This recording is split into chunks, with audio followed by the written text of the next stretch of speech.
દુનિયાભરમાં લગ્નને બે પરિવારના જોડાણનું પ્રતીક માનવામાં આવે છે. અલગ અલગ સંસ્કૃતિઓમાં વિવાહની અનેક પ્રથાઓ છે જે સમુદાયના વિશ્વાસ અને મૂલ્યોને દર્શાવે છે.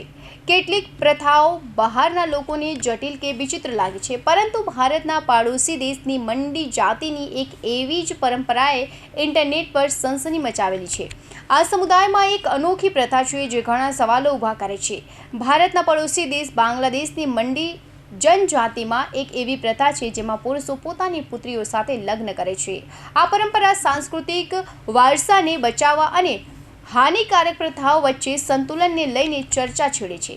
આ પ્રથાને અનેક લોકો કુપ્રથા માને છે, જ્યારે સમુદાય તો તેને પોતાની ઓળખનો હિસ્સો માને છે. મંડી જનજાતિની આ પ્રથા પર અનેક સવાલ ઉઠે છે. કેટલાક લોકો તેની સાંસ્કૃતિક વારસાનો ભાગ માને છે, જે પરિવારની સંપત્તિ અને એકતાને જાળવી રાખે છે, પરંતુ આલોચકો તેને હાનિકારક અને મહિલાઓના અધિકાર વિરુદ્ધ માને છે.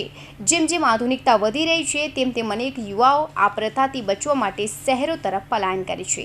મંડી જનજાતિ બાંગ્લાદેશના અંતરિયાળ વિસ્તારમાં રહે છે. આ સમુદાય પોતાની ભાષા, રીતિ રિવાજો અને સામાજિક સંરચના દ્વારા એક અલગ ઓળખ બનાવી છે. અહીં માતૃસત્તાત્મક વ્યવસ્થા છે, જ્યાં મહિલાઓ સંપત્તિની માલિક હોય છે, પરંતુ તેમની એક પ્રથા જેમાં સાવકા પિતા પોતાની સાવકી પુત્રી સાથે લગ્ન કરે છે. આ પ્રથાએ લોકોને ચોંકાવી દીધા છે.